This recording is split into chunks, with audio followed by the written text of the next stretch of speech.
Bonjour. Alors, on a 18 participants. Je suppose qu'on peut y aller. Mais bienvenue. Bienvenue. Vous avez choisi aujourd'hui de consacrer 3 quarts d'heure à l'économie, la fonctionnalité, à l'économie collaborative appliquée à la construction. Et il me semble que c'est une excellente décision. En effet, vous avez peut-être entendu parler d'économie circulaire, tout hasard, enfin j'imagine. Deux mots qui sont si souvent utilisés aujourd'hui qu'on peut penser que tout a été dit à leur sujet. Pourtant, il me semble que la réalité, c'est que peu de gens perçoivent clairement les enjeux dont on parle quand on parle d'économie circulaire et quand on parle d'économie de la fonctionnalité encore plus. Or, le secteur de la construction est particulièrement concerné par cette transition et je peux vous dire qu'il ne s'agit pas que de recyclage, d'isolation en laine de mouton ou bien de panneaux solaires. C'est pourquoi Emmanuel Litteren, qui est notre expert aujourd'hui en économie circulaire, mais surtout en modèle économique durable, commencera par nous expliquer les grands principes de l'économie de la fonctionnalité et de la coopération. Il nous parlera des limites du modèle économique de l'entreprise, puis de l'innovation servicielle, le tout agrémenté d'exemples d'entreprises du secteur de la construction qui ont suivi une trajectoire de transformation de leur modèle économique. Ce qui pourrait, en tout cas on l'espère, vous inspirer pour votre propre entreprise. Donc il y a quelques consignes, non pas de sécurité, mais techniques. Évidemment, on vous demandera d'éteindre micro et caméra pendant la durée de la présentation. Je pense que vous êtes familier des différentes options que vous avez d'affichage, audio, etc. Si vous voulez intervenir, le chat est ouvert. Si vous voulez bavarder, c'est l'alternative numérique au bavardage, donc vous pourrez le faire aujourd'hui. Si vous avez des questions à poser, vous pouvez le faire durant la présentation. Elles seront soit traitées par Emmanuel au gré de son discours, ou bien on les groupera à la fin dans une session de questions-réponses qui dure approximativement 10 minutes ou un quart d'heure. Pendant ce temps-là, vous pourrez aussi lever la main si vous souhaitez intervenir de vive voix. C'est également possible. Je vais passer la parole à notre expert du jour, Emmanuel, et je vous souhaite une bonne présentation. Merci Jonathan. Je vais vous partager mon écran.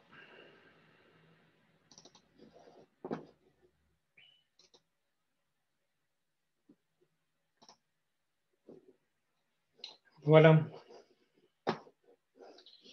Et donc, sauf si j'ai un signal de Jonathan que la technique doit encore avoir l'un ou l'autre réglage, mais je vous souhaite la bienvenue à toutes et à tous. Je remercie aussi les deux confédérations de la construction, donc à Bruxelles et en Wallonie, mais déjà d'avoir cherché à faire découvrir au secteur de la construction l'économie de la fonctionnalité et la coopération.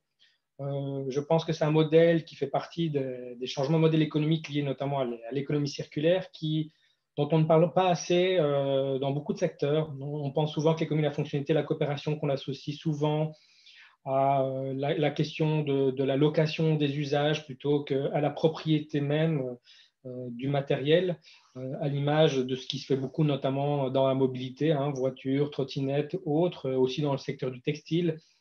Mais également, l'économie de la fonctionnalité et la coopération, c'est un secteur qui se développe dans les modèles B2B, dans les modèles industriels. Et on connaît très peu, c'est vrai qu'il est assez confidentiel, et pourtant l'économie de la fonctionnalité et la coopération a une réelle recherche, c'est une réelle trajectoire pour l'économie vers moins d'impact environnemental, vers plus d'équité sociale. Et c'est ce que j'espère vous faire découvrir aujourd'hui, de vous inspirer à l'échelle où vous situez-vous dans votre entreprise, avec votre casquette à vous, votre intervention dans le secteur de la construction, dans les métiers principaux, peut-être dans des métiers limitrophes, avec des expertises techniques qui s'appliquent peut-être en partie à la construction et peut-être à d'autres secteurs. Voilà, et donc ça c'est mon ambition. Alors, tout petit peu, un petit élément de présentation. Donc, je fais partie principalement d'abord du bureau d'études ECORES, qui est un bureau spécialisé en transition des organisations, des entreprises et des territoires vers le développement durable. Et donc, l'économie circulaire et donc tous ces modèles sous-jacents est une, évidemment, de nos portes d'entrée pour la transition de l'économie et nous avons d'autres casquettes touchant au secteur de l'alimentation, tout ce qui est évidemment climat, réchauffement climatique, et tout ça aussi dans une recherche de transition humaine par les processus collectifs et également une recherche de cohérence sur le territoire. Et donc pour nous, 3 secteurs thématiques, agriculture, climat, économie circulaire, qui sont nos axes, nos leviers d'intervention, notamment dans le secteur de la construction. Nous travaillons sur des indicateurs, sur des chantiers circulaires, des choses comme ça, mais également avec des processus tant techniques, nous sommes des ingénieurs assis, mais aussi des ingénieurs debout, comme on dit, dans l'opérationnel, dans l'animation, dans la facilitation. Voilà. D'où notre casquette et la mienne en l'occurrence. Aujourd'hui, je vous parle avec celle de ma compétence comme formateur et accompagnateur d'entreprise en économie, la fonctionnalité, la coopération.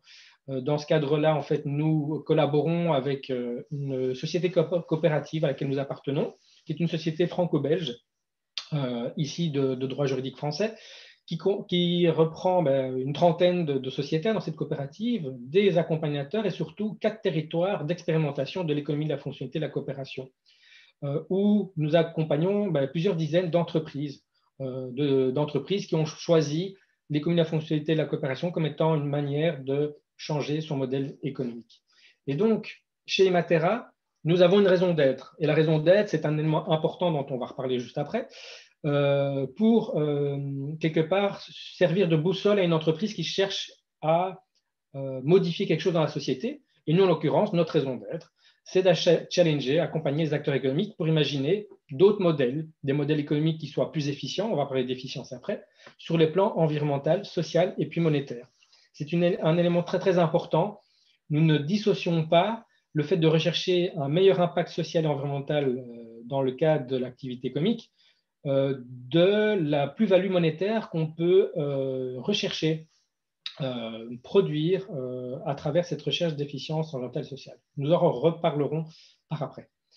Alors, il faut savoir que l'économie de la fonctionnalité de coopération telle qu'Ematera le pratique, en fait, c'est une histoire de 5-6 ans et donc ce sont des trajectoires longues, c'est vrai, mais c'est également des trajectoires au sein desquelles les entreprises qui démarrent un accompagnement avec nous vont capter des quick wins, des actions très concrètes à réaliser au niveau du management, de la stratégie d'entreprise, de l'audit environnemental, de l'offre contractuelle. Et donc, quand on se lance dans une trajectoire d'économie de la fonctionnalité de la coopération, donc EFC, que je vais utiliser comme acronyme prochainement, eh bien, c'est pour changer des choses à différents niveaux et dans différents secteurs.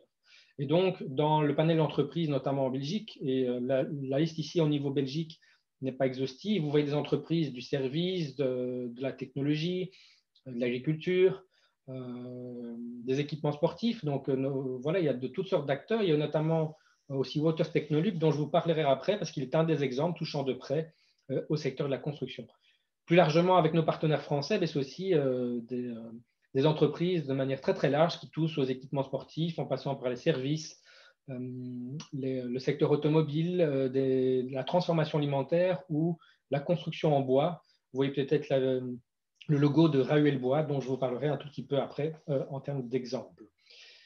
Alors, en résumé, l'EFC, les grands principes. Je vais vous les résumer. Après, évidemment, il y a une trajectoire pour vous faire comprendre ce qui se cache derrière ces 3 grands principes. Et aujourd'hui, en une petite demi-heure, mon objectif, c'est de vous faire explorer, découvrir un peu ces quelques éléments. Alors, l'économie de la fonctionnalité, c'est d'abord une économie, un modèle économique qui souhaite viser une innovation de rupture en matière de modèle économique. Évidemment, on ne se cache pas, et vous le savez bien, aujourd'hui, notre modèle économique, tel qu'il fonctionne aujourd'hui, dans son modèle classique, n'est pas durable, il n'est pas résilient, il ne respecte pas une série de limites qui s'imposent à nous. C'est les limites écologiques, c'est les limites du travail, de l'équilibre social, des équilibres économiques, financiers. Donc, notre modèle économique ne fonctionne pas bien. Et donc, l'EEC, c'est aussi une manière de vouloir approcher ce que sont les innovations de rupture. Ensuite, et ça c'est son lien avec l'économie circulaire, c'est un rapport totalement revisité par rapport aux ressources de l'entreprise. Et quand on parle des ressources de l'entreprise, ce sont les ressources dites techniques, matérielles, à base de matériaux bruts, à partir de matériaux chimiques, mais également les matériaux biosourcés, vous le savez bien, mais les ressources humaines, les parties prenantes, notamment les employés, les fournisseurs, les clients, et puis le territoire, bien entendu. Il n'y a pas de modèle économique innovant, il n'y a pas d'entreprise innovante sur un territoire sans une économie innovante. Une entreprise innovante toute seule ne va pas agir suffisamment fortement sur son territoire. Et l'objectif, évidemment, c'est de rendre les entreprises plus performantes dans la perspective du développement durable. Et donc aujourd'hui, voilà, j'espère de tout petit peu vous mettre dans un esprit d'échapper quelque part aux anciennes idées, des idées qui, malgré tout, on en est un peu prisonnier de nos modèles de consommation, de nos modèles de production. Alors, derrière l'économie, la fonctionnalité et la coopération, vous avez vu, il y a un concept qui se cache, qu'on a chez Matera, nommé comme étant l'efficience économique. En fait, l'efficience économique, en quelques mots, fait d'abord la différence entre la notion d'efficacité et d'efficience. Alors, en image, et c'est une image qui est d'ailleurs extraite d'une bande dessinée qu'un des fondateurs d'Imatera a co-créée avec un dessinateur. Donc, cofondateur d'Imatera, c'est Christophe Sempel, c'est un économiste avec Michel Alzéal comme dessinateur. Eh bien, en quelques mots, l'efficacité, par exemple, c'est la capacité à atteindre un résultat donné, mais c'est sans se préoccuper les moyens utilisés, la trajectoire. Et donc, typiquement, un médicament est efficace à partir du moment, comme une aspirine, un Dafalgan, pour citer une marque, fait baisser une température. C'est efficace. L'efficience, c'est d'être efficace, mais aussi c'est de faire attention à la manière dont on va atteindre ce résultat. C'est la qualité avec laquelle on va atteindre ce résultat. Et donc, vous entendez bien par là, très bien de faire baisser la température, mais quid des effets secondaires? Les effets secondaires sur l'individu, sur la planète, sur l'entreprise, sur les ressources stratégiques. Voilà, il n'y a pas de modèle performant d'un point de vue économique sans un modèle qui soit plus efficient du point de vue environnemental et social. Il faut embarquer avec soi cette idée de performance sociale et environnementale pour atteindre les objectifs de l'économie, de la fonctionnalité et de la coopération.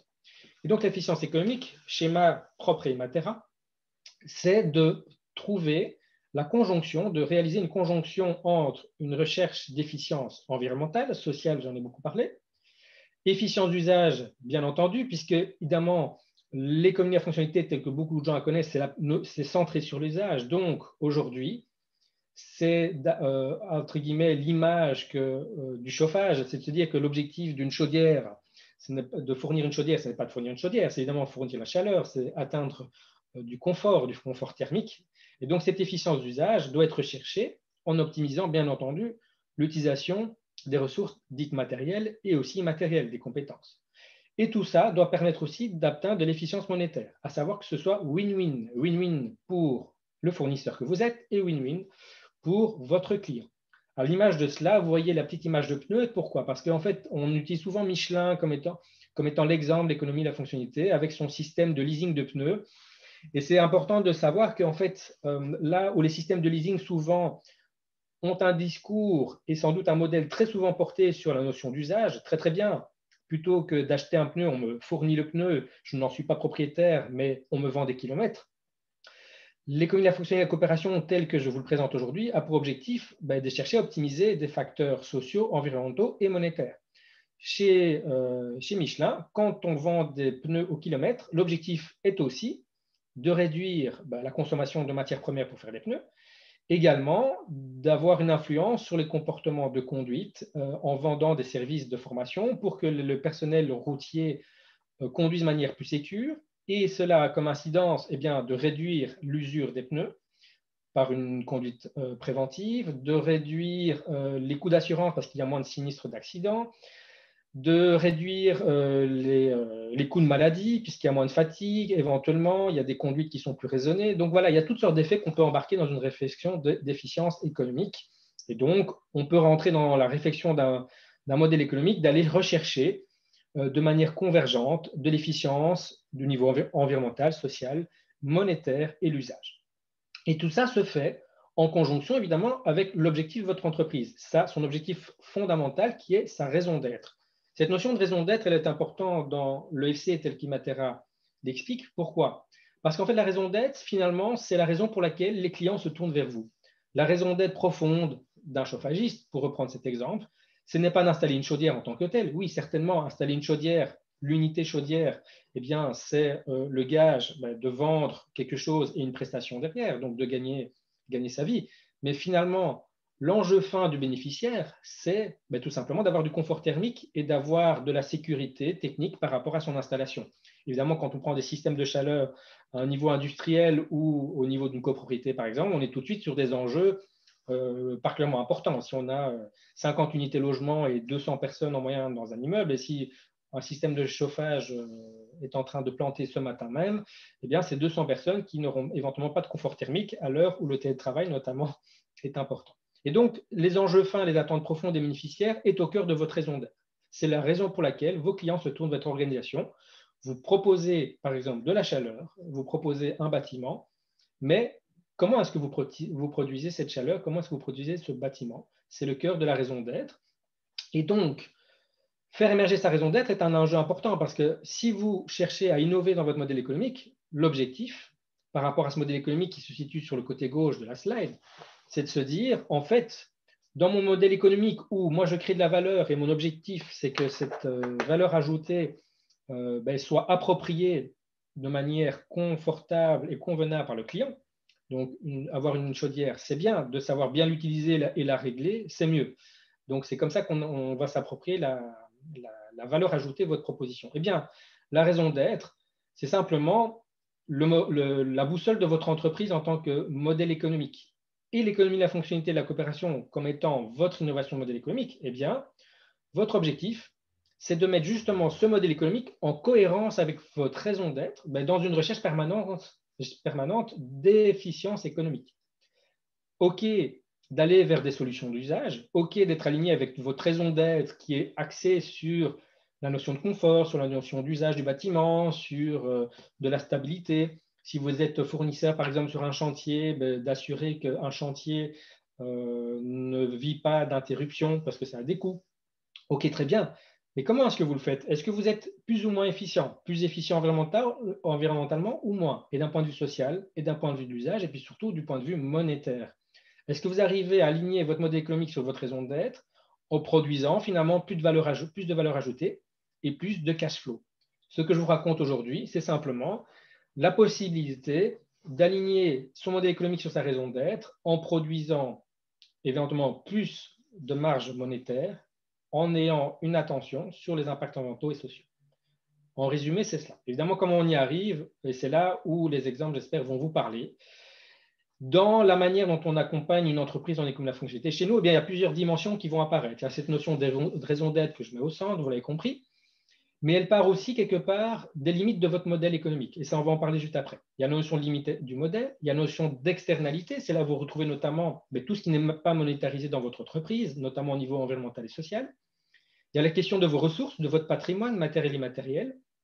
Il y a la question aussi, derrière tout cela, c'est de créer de nouvelles offres. Et donc, à partir des éléments 3, 4, 5 et 6, sur ce schéma, c'est la partie, mais tiens, comment est-ce que je contractualise? Comment est-ce que je mets mon nouveau modèle économique en musique? Qu'est-ce que je mets dedans comme monétarisation de mes externités? Qu'est-ce que je mets comme raison d'être? Qu'est-ce que je mets comme élément de coopération? Et vous le verrez que la coopération est essentielle au bon fonctionnement d'un modèle de FC. Et puis après, comment est-ce que je l'expérimente et est-ce que je vais arriver vraiment à innover dans mon modèle et dans ma contractualisation? Donc, sur mon contrat, demain, qu'est-ce que je vais pouvoir mettre? Est-ce que je mets des kilowatts? Est-ce que je mets une chaudière? Est-ce que je mets des services? Est-ce que je mets, qu'est-ce que je mets derrière? Voilà. L'objectif d'un accompagnement en EC, c'est d'arriver à concevoir de nouveaux contrats. Alors, deux petites questions que je vous pose et on ne partagera pas spécialement en collectif les résultats, mais n'hésitez pas, si vous voulez, utiliser le chat, comme disait Jonathan, pour répondre et comme ça nous permettra de faire des petites statistiques dans un second temps. Mais posez-vous la question, aujourd'hui, est-ce que vous vendez des produits? Est-ce que vous vendez des services ou est-ce que vous vendez les deux? Posez-vous cette question. En général, il ne faut pas 10 secondes en entreprise pour pouvoir dire je suis plutôt produit, je suis plutôt service ou je suis plutôt les deux. C'est une première question qui permet déjà de se rendre compte, OK, est-ce que vous avez un modèle qui va plutôt essayer de basculer du produit vers le service? Et puis comment? La question d'efficience économique. Mais puis quand vous êtes sur les deux, surtout, ou bien quand vous êtes uniquement sur les services, en fait, votre marge, vous courez comment derrière votre argent? Votre argent, il est produit comment? Et c'est là où se pose la question de la notion de volume. Aujourd'hui, pour assurer le maintien et surtout le développement de votre entreprise, est-ce que vous devez toujours vendre plus? Est-ce que vous devez toujours avoir plus de clients? Est-ce qu'un client vous satisfait ou est-ce que vous devez chaque jour chercher des prospects pour pouvoir vendre toujours le même package, la même unité contractuelle? Et donc peut-être que vous n'êtes pas du tout aujourd'hui dépendant du volume et je vous dirais très bien, vous êtes déjà sans doute plus résilient que ceux qui courent derrière des prospects. Ou peut-être qu'à l'inverse, oui, vous devez clairement courir derrière des des unités produits, des unités services, des unités clients. Vous devez toujours investir davantage dans la prospection commerciale. Vous devez toujours investir davantage dans la qualité de votre service pour que vous soyez toujours plus performant, plus compétitif dans un secteur où on demande en effet d'être toujours plus compétitif, plus rapide, avec les meilleures technologies. Et donc tout ça fait courir l'entreprise et fatigue les humains, fatigue les modèles économiques aussi. Et donc cette question des limites, elle est importante. Et c'est une des premières questions qu'on doit se poser par rapport à ces nouveaux modèles économiques. Alors, je vais aux exemples. Rahuel-Bois, par exemple, une entreprise que vous connaissez peut-être. Elle est basée en Bretagne, une entreprise qui a une centaine d'années. C'est une entreprise familiale, typiquement, et qui a comme produit de travailler sur des essences locales de bois, le châtaignier notamment, pour fabriquer des éléments de construction, d'aménagement, de l'habitat extérieur et intérieur. C'est une entreprise qui a toujours eu la qualité au cœur de son projet et d'amener des solutions toujours plus performantes, toujours plus adaptées aux besoins. Alors, ce qui se passe, c'est que c'est une entreprise qui, aujourd'hui, dans le revêtement de bois, du coup, propose des services et des produits d'un grand niveau de qualité. Essence locale, ça c'est déjà un élément important, un savoir-faire qui est toujours disponible. Ils ont beaucoup investi dans leur matériel pour pouvoir faire des éléments adaptés aux différents besoins du bâtiment. Voilà, typiquement la photo que vous voyez sur la gauche. Mais alors, ce genre d'entreprise, à un moment, qui cherche de la qualité toujours plus, qui cherche toujours à aussi accéder à des essences locales gérées durablement, mais à un moment, va avoir quelques soucis de limite. Quelles sont-elles? Alors, notamment, la logique au volume. Puisque c'est une entreprise qui veut toujours plus performante, elle va continuer à investir dans son matériel, investir dans ses compétences, senioriser son personnel. Et aujourd'hui, quand vous investissez, vous courez aux investissements, alors que le marché aujourd'hui, au niveau des clients, et ça c'est plutôt l'évolution des attentes clients, leurs produits sont peut-être durables, on va dire 30 ans. Leurs produits bois peuvent tenir 30 ans avec un entretien normal. Quand aujourd'hui le client veut par exemple modifier tous les 10 ans son revêtement, il n'est peut-être pas prêt à payer le produit Rahuel-Bois. Il va peut-être chercher chez d'autres.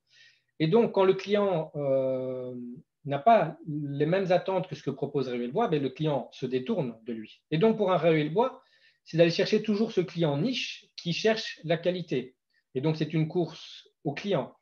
Ça pose aussi des questions de sens aussi pour l'entreprise parce que cette course, c'est évidemment une pression sur le travail, sur le commercial, sur des devis qui ne sont pas signés.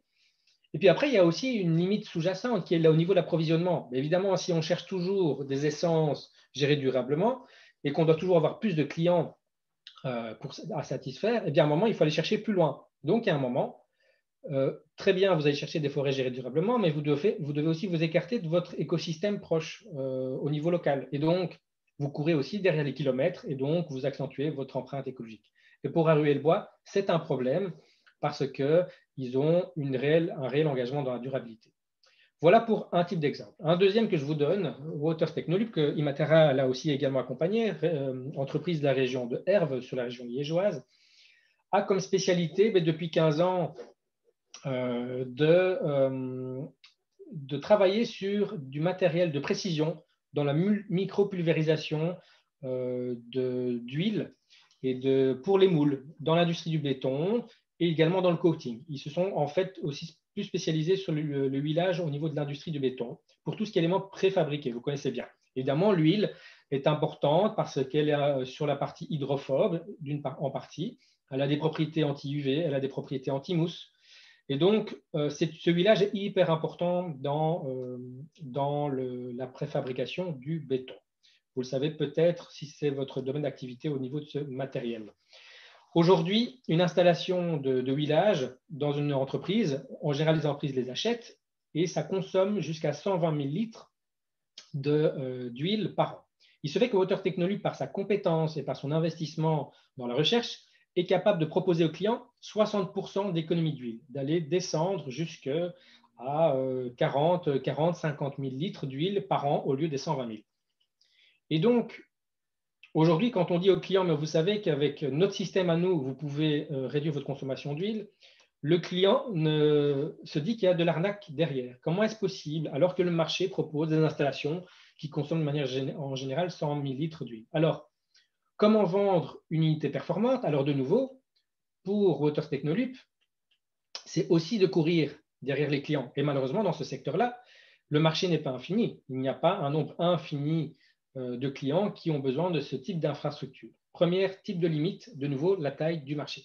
Deuxièmement, c'est que pour aller sur un système centré sur l'usage, on a comme limite que les clients ont l'habitude d'investir. Ils investissent les dizaines de milliers aux centaines de milliers d'euros qu'il faut dans une installation de ce niveau-là. Ils fonctionnent donc en investissement, en CAPEX, comme on dit. C'est le réflexe client. Le problème, c'est qu'ici, en investissant, les clients ne regardent un peu moins sur les coûts opérationnels. Ils savent qu'ils vont utiliser une centaine de milliers de litres d'huile par an et ne se posent pas davantage la question. Ensuite, on remarque que ces clients, finalement, négligent ces côtés opérationnels, tant du point de vue du coût que du point de vue des effets secondaires en niveau nettoyage, problème de réglage. Et donc, on est dans un marché de remplacement typiquement. Et donc, dans un marché de remplacement, de nouveau, c'est une course aux clients pour Waters Technolube. Alors, que se passe-t-il quand on regarde un modèle qui a des limites? Eh bien, où est-ce qu'on peut aller rechercher un autre modèle et par quoi on commence? Alors, je vous ai parlé des externalités, des impacts de l'entreprise et notamment les impacts, je reviens là-dessus, les externalités. Oui, dans votre modèle, il y a peut-être des impacts indirects positifs que vous générez par votre activité et que vous ne prenez pas en charge monétairement. Troisième exemple de cette séance, c'est l'exemple de Prévu Météo, qui est une entreprise en fait qui se rémunère sur la fourniture et l'interprétation de données météo à des secteurs qui sont météo-dépendants. On dit que 50% des entreprises de l'économie est météo-dépendante, c'est-à-dire que son activité va dépendre de la météo. Typiquement, le secteur de la construction en est un, pour les conditions de gel notamment que vous connaissez, ou voire les conditions de surchauffe à l'inverse. Le secteur du déneigement, les parcs de loisirs, les supermarchés également, les supermarchés sont des clients qui ont besoin de connaître précisément la météo pour savoir s'ils doivent vendre plutôt des boissons rafraîchissantes ou des parapluies typiquement. Et des gros enjeux financiers sont en jeu. Le problème de la donnée météo, c'est qu'elle devient gratuite. Vous avez tous une station météo, vous avez peut-être tous un GSM avec des données météo. Le problème, c'est que quand la donnée météo n'est plus une valeur en soi, Privé Météo perd de l'argent. Et donc, leur objectif, le problème, c'est qu'ils courent derrière les investissements pour pouvoir compenser la perte de valeur de la donnée météo pour pouvoir fournir des interprétations toujours plus fines, toujours plus anticipatives. Et donc, vous courez derrière le volume de clients avec un niveau d'investissement qui augmente toujours. Et donc, ce syndrome qu'on appelle volumique, il pose problème aussi. Et il y a des impacts positifs et négatifs sur l'entreprise d'un point de vue environnemental, social et monétaire. Alors, Prévu Météo, typiquement, a recherché à changer de modèle en allant chercher finalement les impacts positifs non valorisés. Mais pourquoi? Parce que en sécurisant le personnel de ses clients dans la construction, dans le service des loisirs, en permettant à ces entreprises d'optimiser aussi les achats, on pense notamment au secteur de la grande distribution, eh bien, ils font gagner de l'argent à leurs clients. Et aujourd'hui, ce gain financier, grâce à la prévention et à l'anticipation, aujourd'hui, Prévu Météo ne se rémunère jamais que sur des services à prix fixe. Et comment donc aller chercher toujours plus de marge pour pouvoir couvrir un autre impact négatif d'entreprise qui est la course à l'investissement. Comme je vous disais, courir derrière les clients, c'est nécessaire pour couvrir les nouveaux investissements dans le parc informatique avec son impact environnemental, une équipe qui est toujours sous tension au niveau ressources humaines et monétairement, eh bien, vous continuez à offrir plus de services pour le même prix puisque le marché devient plus difficile à accéder, concurrentiel par la baisse d'informations au niveau, le baisse de prix de marge qu'on peut faire sur la donnée météo. Voilà, j'y arrive.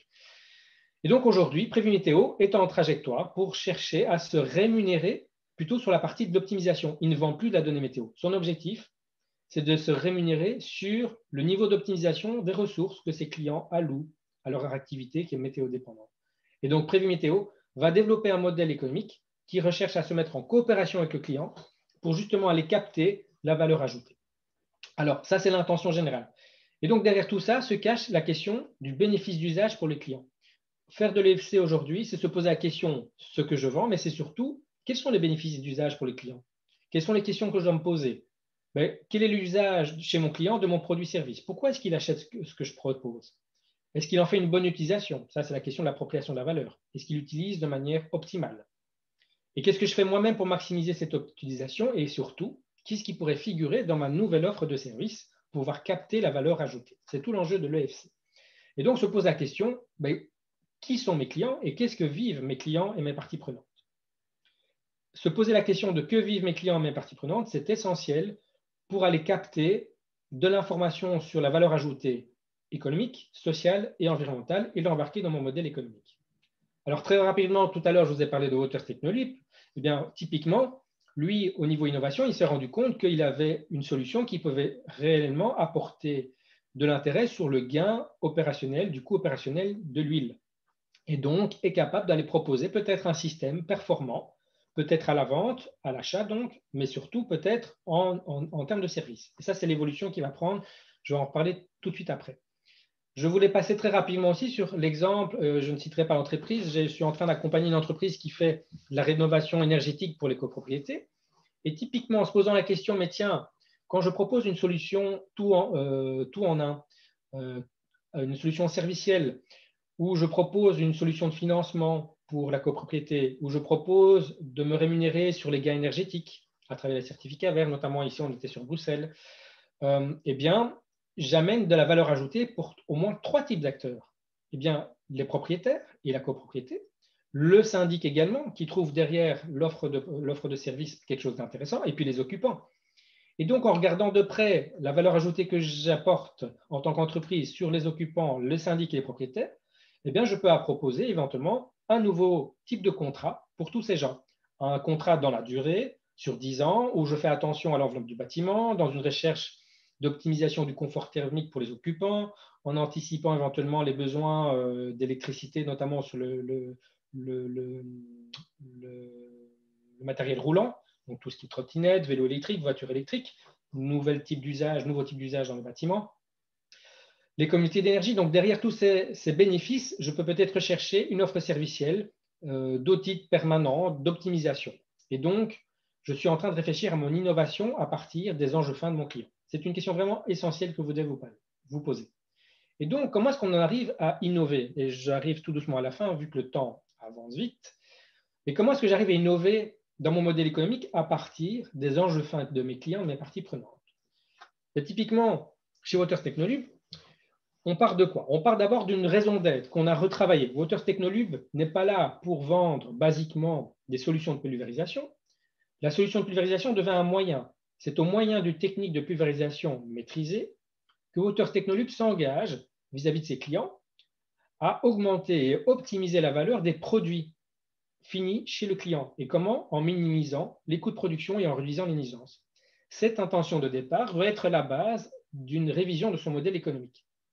Comment? Mais d'abord, à partir des bénéfices d'usage attendus chez le client. La qualité des produits finis étant un des indicateurs de performance. La réduction des coûts de production, notamment par la consommation d'huile, qui est un poste énorme dont je vous ai parlé.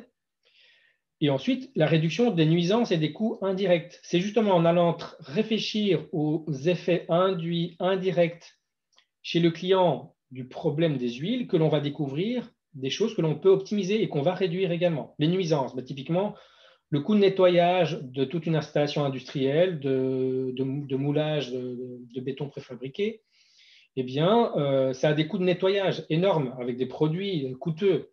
Les réparations, une installation dans laquelle une entreprise investit, eh bien, à un moment, si elle n'entretient pas assez et qu'elle veut la réparer, ça a des coûts importants. Et donc, la recherche des nuisances qu'on va intégrer dans un nouveau modèle va permettre à Wolters Technolib de proposer une solution d'un contrat pluriannuel où Wolters Technolib prend en charge les postes de huilage en s'engageant sur le résultat final et en prenant en charge tout ce qui a trait au produit fini. Donc, c'est l'équipement, les réglages, les maintenances, dépannages, les consommables, et qui va rechercher, dans sa solution contractuelle, à facturer quasiment à l'utilisation, à l'unité huilée.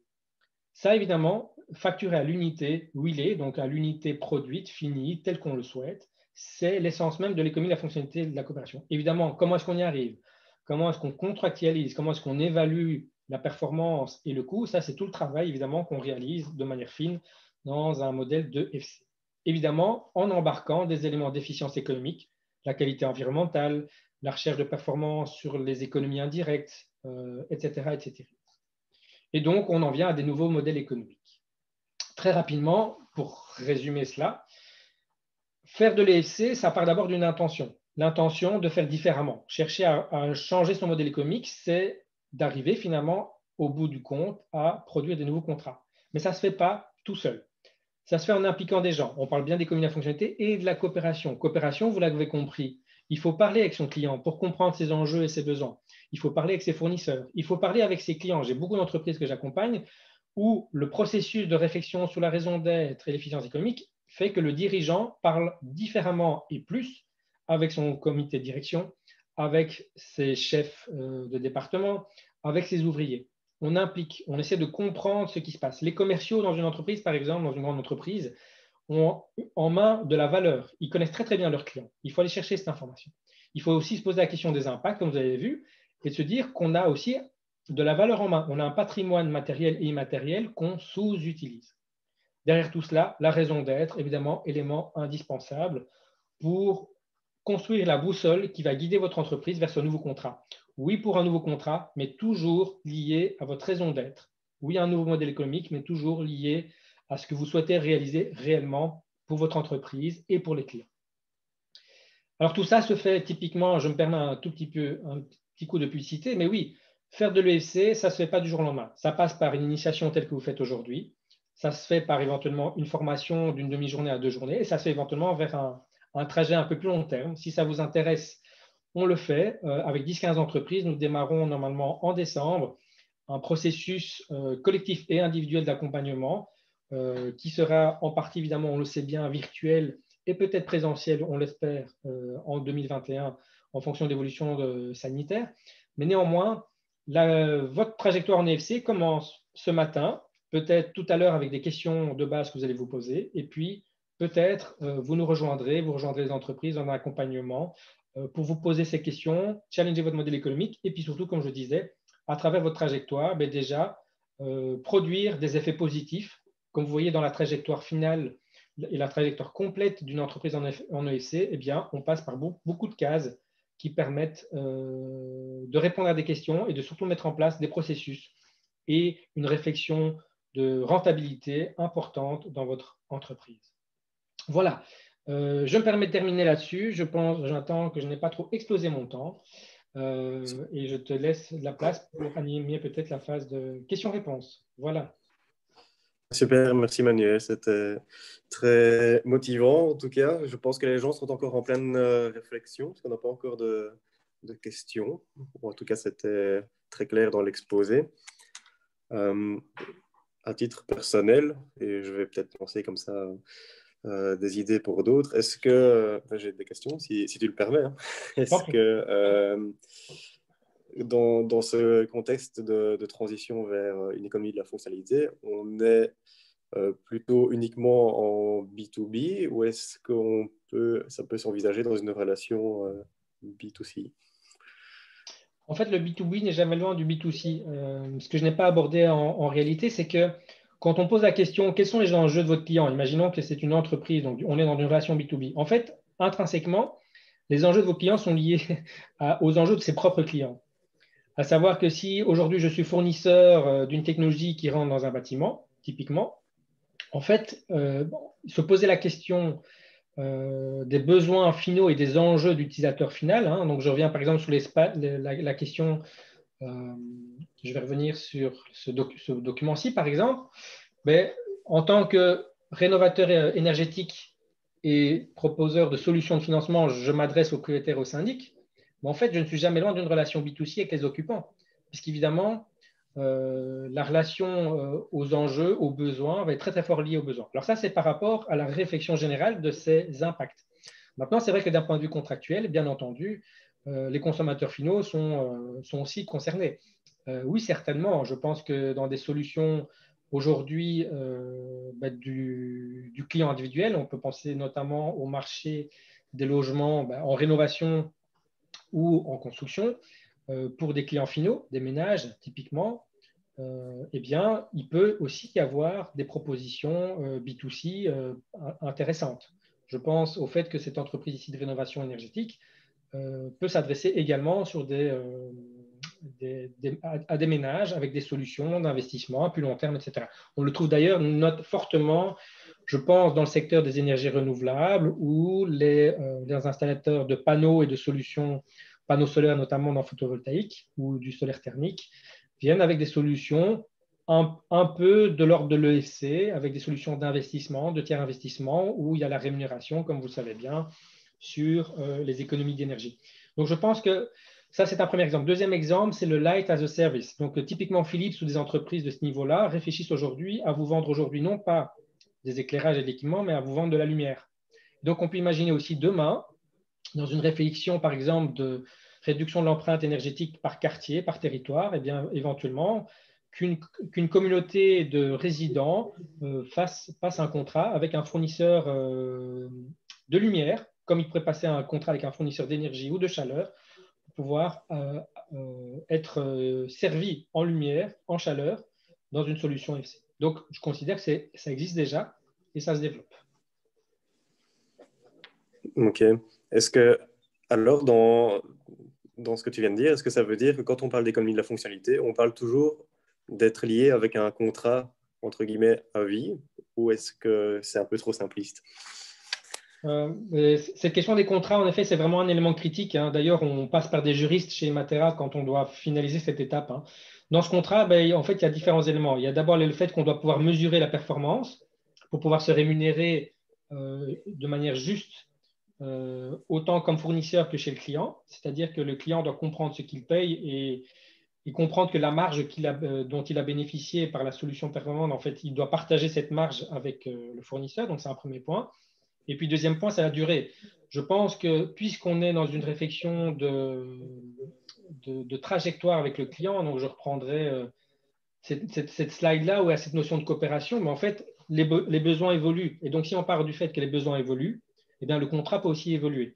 Et donc, je pense que typiquement, dans un contrat LC, on va mettre des clauses de réévaluation des indicateurs et d'une part du changement éventuellement d'indicateurs, parce que les besoins vont aussi évoluer. Typiquement, si on installe des bornes de recharge électrique dans un bâtiment, dans une copropriété par exemple, que le besoin n'est pas immédiat, mais qu'il arrive dans 5 ans parce qu'il y aura une masse critique de véhicules électriques dans un bâtiment, et bien à un moment, on se dit, OK, on fait évoluer les choses.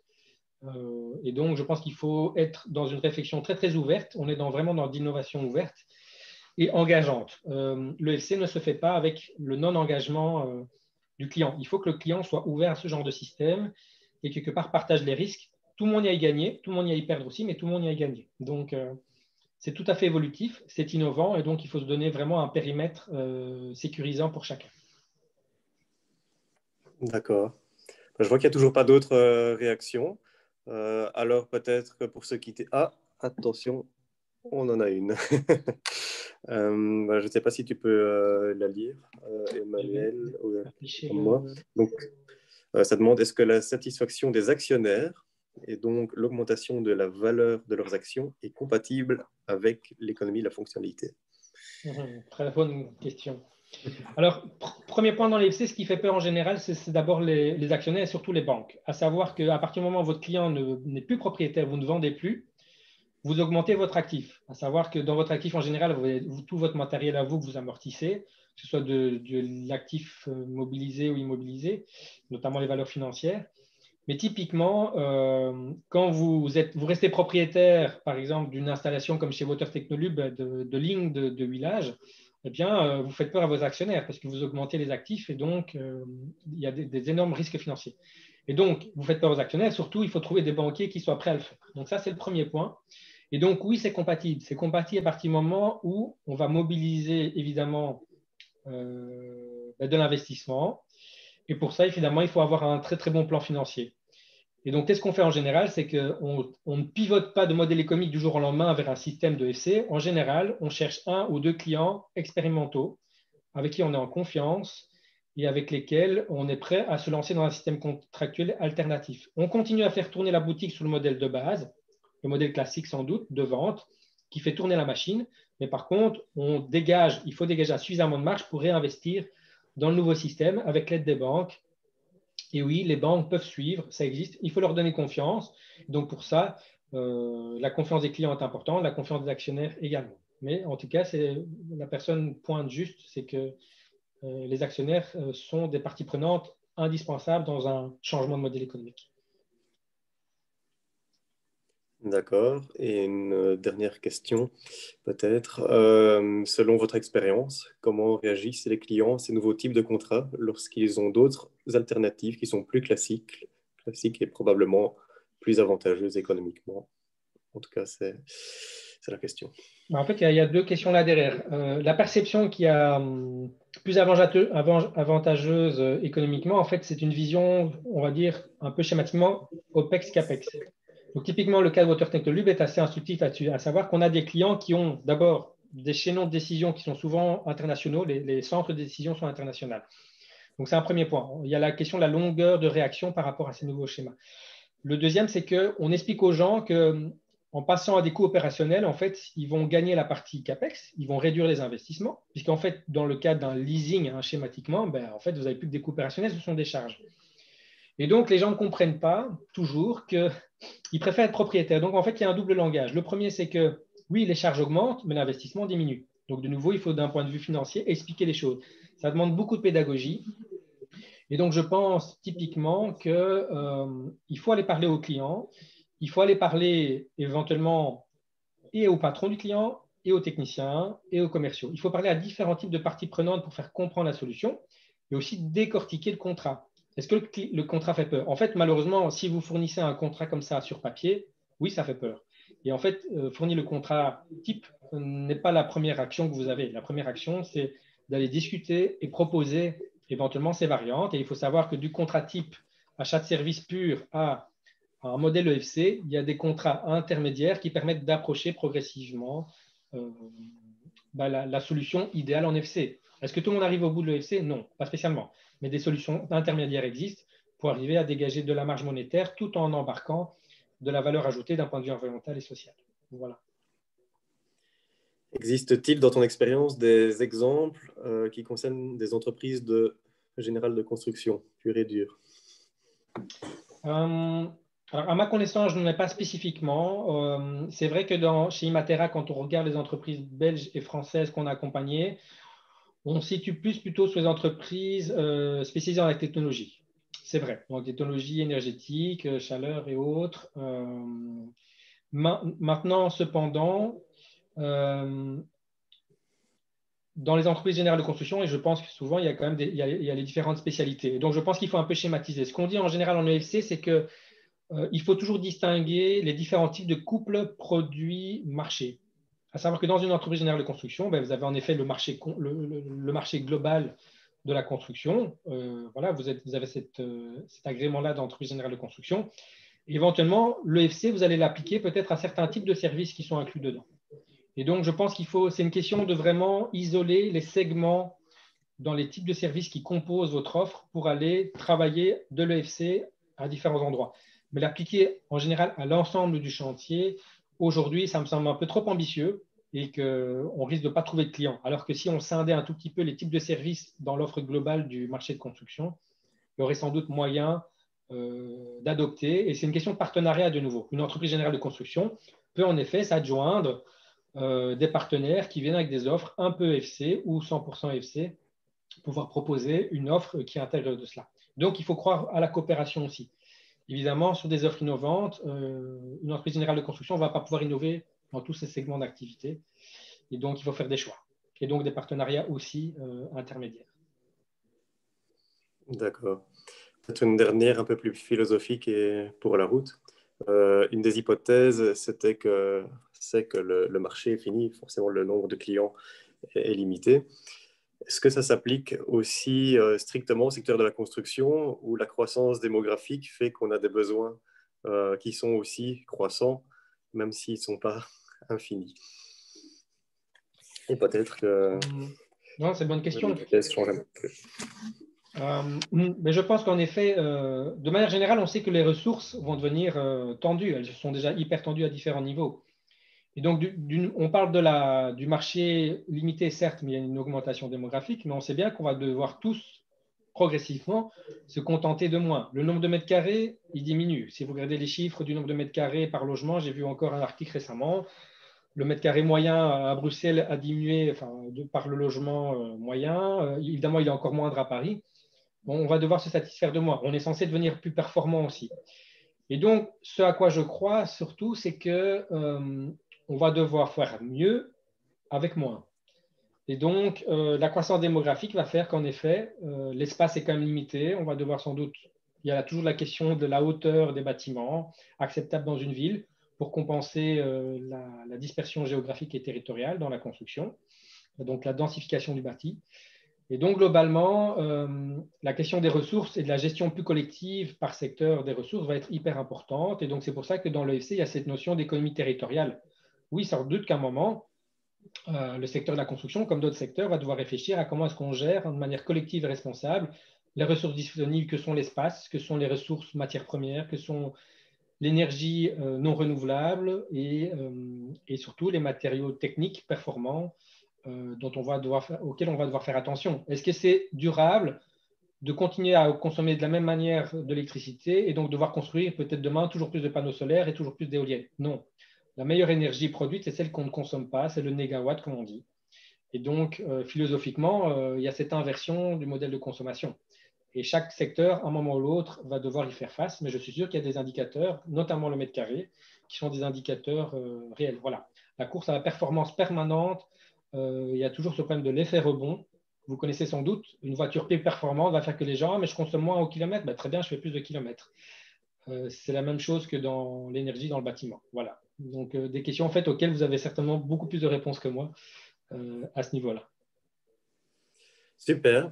Bon, ben alors, je pense que c'est le moment de vous remercier tous, et toi en premier, Emmanuel. Je pense que vous aurez dans les prochaines minutes un questionnaire de satisfaction côté participants et la présentation pourra, je pense, aussi être mise à disposition d'une manière ou d'une autre. Donc, restez attentifs à ça. Et dans ce cas-là, si plus personne n'a rien à ajouter, ce sera... Je peux te laisser le mot de la fin, Emmanuel, sinon ce Ben, je sera voulais aussi celui. remercier les organisateurs, et puis comme on dit toujours, et puis tous les participants. J'ai vu que vous étiez une vingtaine. Ça fait vraiment plaisir que vous vous intéressiez à ce sujet. Et n'hésitez pas à me contacter aussi en direct pour peut-être des cas d'études, des réflexions. Voilà, on reste en contact à travers les confédérations. Et comme vous voyez, c'est un grand chantier. Et donc, si vous voulez participer à ces réflexions, vous êtes les bienvenus. Parfait, merci beaucoup. Alors, une bonne journée à tous et peut-être à bientôt. Merci.